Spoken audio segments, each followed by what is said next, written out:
Los ejércitos de Saladin y Ricardo Corazón de León se habían encontrado en Arsuf y de camino hacia allí, Altair se enteró, por un chismorreo que oyó en la herrería y en abrevaderos por el camino, de que tras una serie de refriegas sin importancia, la batalla había comenzado aquella mañana, cuando los turcos de Saladin lanzaron un ataque sobre las filas cruzadas. Mientras cabalgaba hacia allí contra la corriente de los inquietos campesinos que querían escapar de la matanza, Altair vio algunas columnas de humo en el horizonte. Al acercarse, distinguió a los soldados guerreando en una llanura a lo lejos, puñados, enormes grupos oscuros en la distancia. Vio muchos hombres, miles, que se movían rápidamente a caballo, cargando contra el enemigo, pero estaban demasiado lejos para saber si los que cargaban eran sarracenos o cruzados. Más cerca, vio las estructuras de madera de las máquinas de guerra, al menos una en llamas. Ahora podía distinguir los altos crucifijos de madera de los cristianos, unas enormes cruces sobre las plataformas con ruedas que la infantería empujaba hacia adelante, y las banderas de los sarracenos y de los cruzados. El cielo se ensombreció por la lluvia de flechas de los arqueros a ambos bandos. Vio caballeros a caballo con picas y jinetes sarracenos que hacían salidas devastadoras hacia las filas de los cruzados. Oía el sonido de los cascos sobre la llanura y el constante estrépito de los címbalos, los tambores, los gongs y las trompetas sarracenas. Oía el ruido de la batalla, el estruendo interminable de los gritos de los vivos, que todo lo abarcaba, los chillidos de los que morían, los agudos de la cera sobre el acero y los relinchos lastimeros de los caballos heridos. Comenzó a encontrarse con animales sin jinete y cadáveres, tanto de sarracenos como de cruzados, con los brazos y las piernas extendidos en el suelo o sentados, muertos, apoyados en los árboles. Frenó a su montura justo a tiempo, porque de repente los arqueros sarracenos comenzaron a aparecer en la fila de árboles que había delante de él. Se bajó del caballo y rodó desde la vía principal para protegerse debajo de un carro, vuelto del revés. Había por lo menos 100 en total. Corrían por el camino, hacia los árboles del otro lado. Se movían tan rápido y se agachaban, como soldados que avanzaban a hurtadillas hacia territorio enemigo. Altair salió corriendo y también hacia los árboles, siguiendo a los arqueros a una distancia prudente. Durante unos cuantos kilómetros, fue detrás de ellos con sigilo. Los sonidos de la batalla, las vibraciones, se hicieron cada vez más fuertes hasta que llegaron a una cordillera. Ahora estaba la batalla principal, que rugía a sus pies, y por un momento su magnitud le dejó sin aliento. Por todas partes, hasta donde le alcanzaba la vista, había hombres, cadáveres, máquinas y caballos, como el asedio en Acre.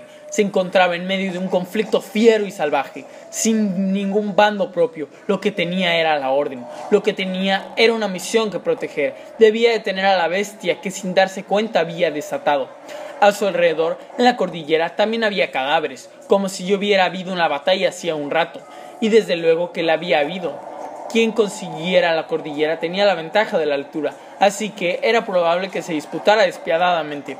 En efecto, mientras subían, los sarracenos se encontraron con la infantería y los arqueros cruzados, y ambos bandos emitieron un gran grito. Los hombres de Saladin tenían el elemento sorpresa y la delantera, por lo que la primera oleada de su ataque dejó cadáveres de los caballeros a su paso. Algunos caían de la cima de la guerra encarnizada de abajo, pero mientras Altair observaba, agachado, los cruzados se les apañaron para reagruparse y empezó el combate en serio. Pasada la cordillera estaba el camino más seguro para ir detrás de las filas cruzadas, donde Ricardo Corazón de León estaría situado, y llegar hasta él era la única esperanza que tenía para detener a Roberto de Sable. Se acercó a la batalla y se dirigió a su izquierda, rehuyendo a los combatientes. Se topó con un cruzado que estaba agachado en la maleza, observando la batalla y gimoteando, y le dejó atrás y siguió corriendo. De repente, se oyó un grito de dos cruzados y salieron a su encuentro con los sables levantados. Se detuvo, cruzó los brazos y llegó hasta uno. Uno de los exploradores se agachó y él se acercó al otro, al que derribó cuando se percató que no eran exploradores, sino centinelas. Aún solo la batalla, se dio cuenta de que estaba en la cima de una colina. A cierta distancia vio el estandarte de Ricardo Corazón de León y creyó vislumbrar al mismo rey, sentado a horcajadas sobre su inconfundible corcel, con su barba de color naranja encendida y el pelo brillante bajo el sol de la tarde. Pero ahora estaba llegando más infantería de retaguardia y se encontró rodeado de caballeros, con cotas de malla, haciendo ruido, las espadas alzadas y los ojos cargados con la batalla que habían dejado sus yelmos. Su guerra era proteger a su señor y Altair tenía que llegar hasta él. Durante unos largos momentos la batalla bulló. Altair danzó y corrió, a veces hiriéndose por el camino, con su espada ensangrentada destellando, y otras veces capaz de salir a toda velocidad y acercarse cada vez más a donde podía ver a Ricardo. El rey estaba en un claro, había desmontado sin fiarse del alboroto que se acercaba, y su escolta inmediata estaba formando un círculo a su alrededor para que no fueran un flanco fácil. Aún luchando, agitando la espada, los hombres caían a sus pies, con la túnica manchada de sangre cruzada. Altair se libró de un ataque y pudo echar a correr. Vio a los tenientes del rey desenvainar las espadas con miradas feroces bajo sus yelmos. Vio arqueros subiendo por las rocas de los árboles, con la esperanza de encontrar una posición elevada para cargarse al intruso. «Esperad un momento», dijo Altair. Justo a pocos metros de distancia, miró al rey Ricardo a los ojos, incluso mientras sus hombres avanzaban. «Son palabras las que traigo, no acero». El rey vestía de rojo majestuoso, con un león dorado bordado en el pecho. Era el único hombre entre ellos que no sentía miedo o pánico. Estaba totalmente tranquilo en medio de la batalla. Levantó un brazo y sus hombres dejaron de avanzar y la batalla murió al instante. Altair agradeció ver a sus atacantes retroceder unos pasos y darle por fin espacio. Dejó caer el brazo que sostenía la espada, mientras recuperaba el aliento. Levantó los hombros y los dejó caer con fuerza. Y supo que todos los ojos estaban clavados en él. Todas las espadas apuntaban a su barriga. Todos los arqueros lo tenían en su punto de mira. En cuanto Ricardo diera la señal, caería. Pero Ricardo dijo: «¿Os rendís entonces? ¡Ya era hora!». «No, os equivocáis», dijo Altair. «Es Al-Mualim el que me envía, no Salahadin». El rey se ensombreció. «Eres un asesino. ¿Qué significa esto? Y date prisa». Los hombres avanzaron un poco y los arqueros se tensaron. «Tenéis un traidor entre vosotros», anunció Altair. «¿Y te ha contratado para que me mates?», preguntó el rey. «¿Has venido a regodearte antes de atacar? No seré tan fácil». «No sois vos el que he venido a atacar, sino a él». «Habla, pues, para que juzgue la verdad. ¿Quién es el traidor?». El rey Ricardo le hizo una seña a Altair para que se avanzara. «Roberto de Sable». Las cejas de Ricardo se levantaron por la sorpresa. «¿Mi teniente?». «Su fin es la traición», dijo Altair sin alterarse. Intentaba escoger sus palabras con cuidado, desesperado de evitar que se malinterpretaran las cosas. Necesitaba que el rey le creyera. «No es como lo cuenta. Busca vengarse de vuestra gente por los estragos que causaste en Acre, y me inclino a apoyarlo. Algunos de mis hombres murieron a manos de alguno de los vuestros», dijo Ricardo. Así que Roberto de Sable ya tenía la atención del rey. Altair respiró hondo, lo que estaba a punto de decir que podría significar su muerte inmediata. «Fui yo quien los mató, y por una buena razón». Ricardo frunció el entrecejo, pero Altair continuó. «Escuchadme. Guillermo de Montferrat quería utilizar a sus soldados para tomar Acre a la fuerza. Garnier de la Plus utilizaba sus habilidades para adoctrinar y controlar al que se le resistiera. Sebran tenía la intención de bloquear los puertos para impedir que vuestro reino facilitara ayuda. Os traicionaron, según las órdenes de Roberto». «¿Esperas que me creas historia descabellada?», exclamó Corazón de León. «Conocíais a esos hombres mejor que yo. ¿De verdad os sorprende enteraros de sus malas intenciones?». Ricardo pareció reflexionar un momento, y luego se volvió hacia uno de los hombres que estaban a su lado, el que llevaba un casco de cara completa. «¿Es eso verdad?», preguntó. El caballero se quitó el casco, y esta vez sí era el auténtico Roberto de Sable. Altair le miró con un asco descarado al recordar sus crímenes. Aquel hombre había enviado a una mujer para que le sustituyera. Por un instante, los dos se miraron el uno al otro. Era la primera vez que se encontraban desde la pelea bajo el templo de Salomón. Todavía respirando con dificultad, Altair apretó el puño. De Sable sonrió con suficiencia, con el labio levantado, y luego se volvió hacia Ricardo.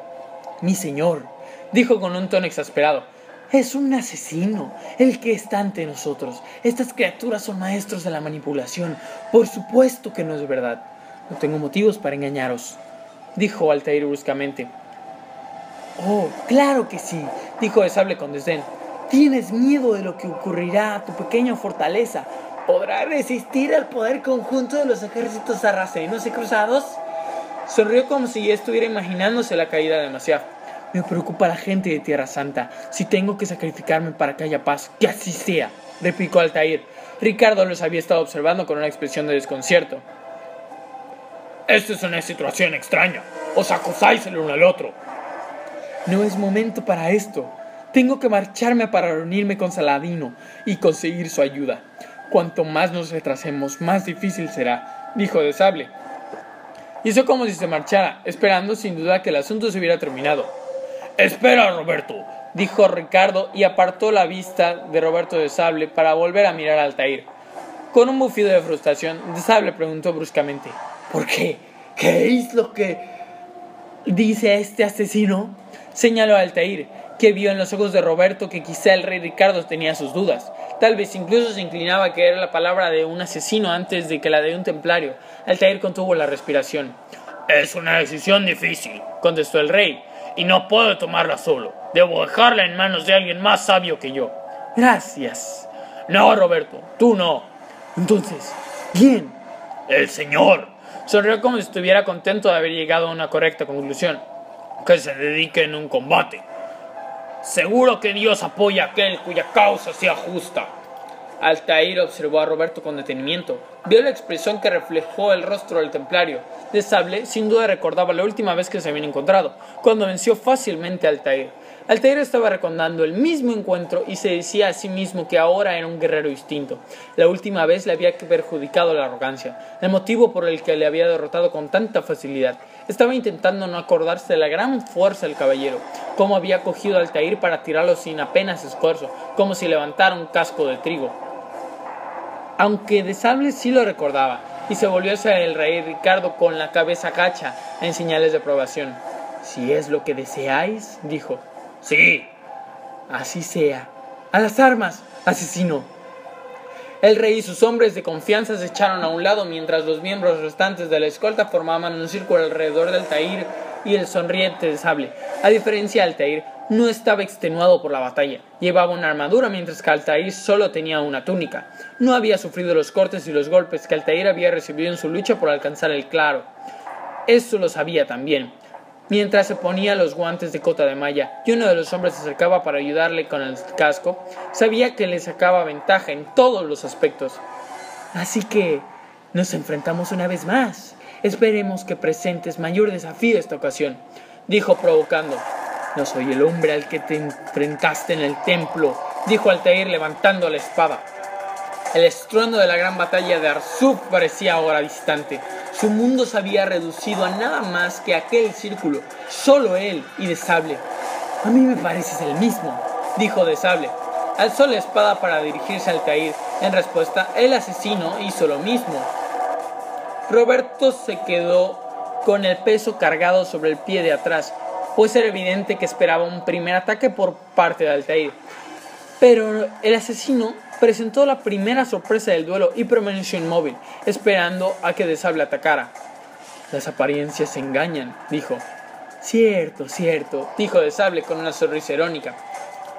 Y el segundo siguiente atacó y cortó fuerte con la espada.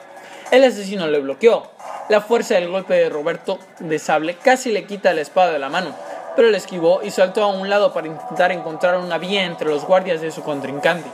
El sable del templario pesaba 3 veces más que su hoja, y aunque los caballeros eran famosos por su dedicación al entrenamiento con espada y normalmente tenían la misma fuerza, eran, sin embargo, más lentos. De Sable podría haber sido más demoledor en su ataque, pero no más rápido. Así era como Altair podía derrotarle. Su error anterior había sido permitir que de Sable utilizara sus ventajas. Su fuerza iba a privarle de ellas. Aún seguro de sí mismo, de Sable continuó. «Pronto hará acabado y Masyaf caerá», masculló con la poderosa hoja tan cerca que Altair oyó el silbido al pasarlo junto a su oreja. «Mis hermanos son más fuertes de lo que crees», respondió. Su acero chocó una vez más. «Pronto sabremos cuál es la verdad».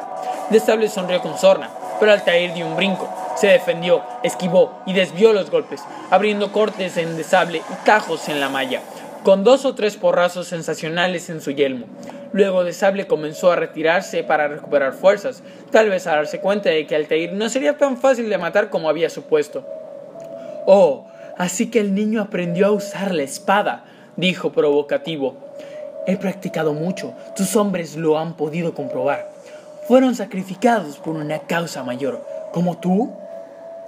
De Sable dio un salto hacia adelante, blandiendo su gran espada y casi quitándole de la mano a Altair la suya, pero el asesino se agachó y giró con un movimiento natural para embestir con la empuñadura de su arma, lo que hizo a De Sable retroceder a trompicones y caer sobre sus propios pies. El aliento salió de él, y lo que evitó que cayera al polvo fueron los caballeros que formaban el círculo, que le enderezaron para que se quedara de pie, lleno de furia y respirando con dificultad. «¡Se ha acabado la hora de los juegos!», bramó, como si al decirlo en voz alta se hiciera de algún modo realidad, y saltó hacia adelante, pero ahora sin ninguna gracia, con nada más mortal que la esperanza ciega. «Acabó hace mucho tiempo», dijo Altair. Sintió una gran calma al saber que ahora era un puro asesino, que iba a derrotar a Roberto de Sable tanto con la mente como con la fuerza, y mientras de Sable atacaba de nuevo, aún peor que esta vez, más desesperado, Altair le esquivó con facilidad. «No sé de dónde viene tu fuerza», dijo de Sable entre jadeos.